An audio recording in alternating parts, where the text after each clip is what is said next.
Hello friends, नमस्ते, प्रणाम। मैं शालू मिश्रा अपने यूट्यूब चैनल से स्वागत करती हूँ। तो आज मैं आप लोग को सुनाऊंगी, बहुत सुंदर है पारंपरिक सोहर गीत। आप लोग सुनिए, जैसा भी लगे कमेंट में बताना। अगर चैनल पर नहीं होंगे जो भी लोग, अपना सपोर्ट कर लीजिएगा।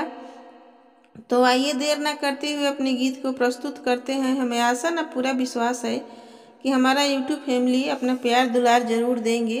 तो चलिए सुनाते हैं। सोने के पलंगिया राजा दशरथ जवारे, कौशल्या रानी जवारे, कौशल्या रानी हो। ए राजा नगर में मची गईले शोर, कौशल्या रानी बाजी न हो। फूला के से जरिया राजा दशरथ जवारे, कौशल्या रानी जवारे, कौशल्या रानी हो। ए राजा नगर में मची गईले शोर, कौशल्या रानी बाजी ना हो। राजा नगर में मची गईले शोर, कौशल्या रानी बाजी ना हो।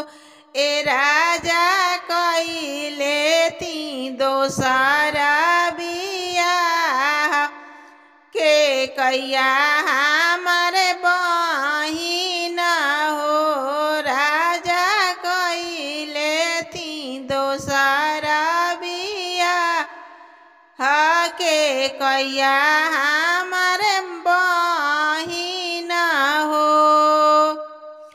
दोसरा बियाह राजा कइले ताऊ ना हो से कुछो नहीं, उनहु से कुछो नहीं हो। ए राजा नगर में मची गईले शोर, दुनू रानी बाजी न हो। ए राजा नगर में मची गईले शोर, दोनों रानी बाजी न हो। ए राजा कइले ती तीसरा बियाह, सुमित्रा हमारे बहिन हो। राजा कइले ती तीसरा बियाह, सुमित्रा हमारे बहिन हो। तीसरा बियाह राजा कइनी ताऊ नहु से कुछो नहीं, उनहु से कुछो नहीं हो। ए राजा नगर में मची गईले शोर, तीनों रानी बाजी न हो।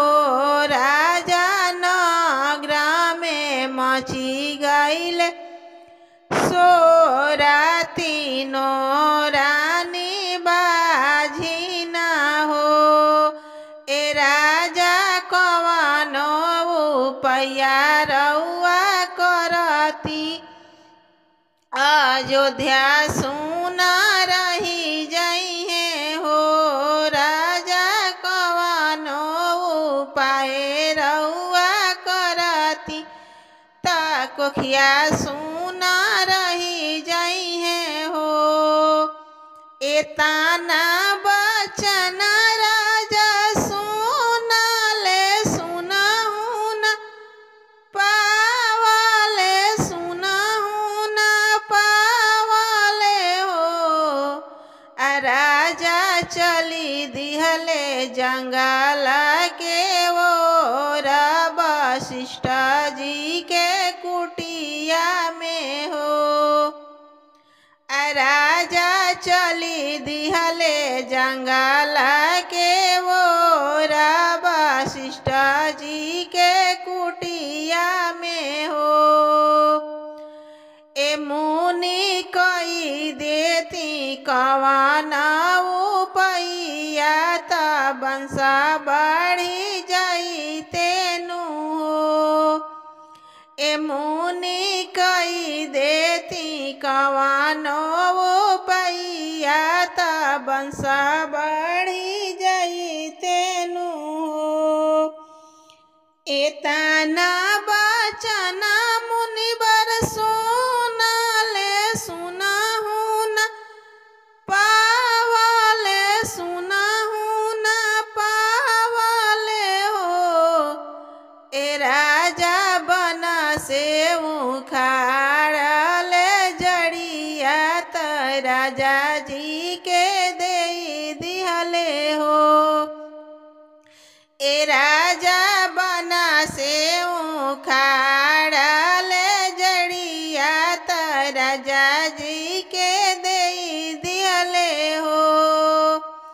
ए राजा तीनों रानी पीसी पीहे जड़िया त बंश बढ़ी जाई है गर्भ रही जाई है नु हो। रगरी रगरी पिसे कोशिला रानी अवरु के कैया रानी अवरु के कैया रानी हो।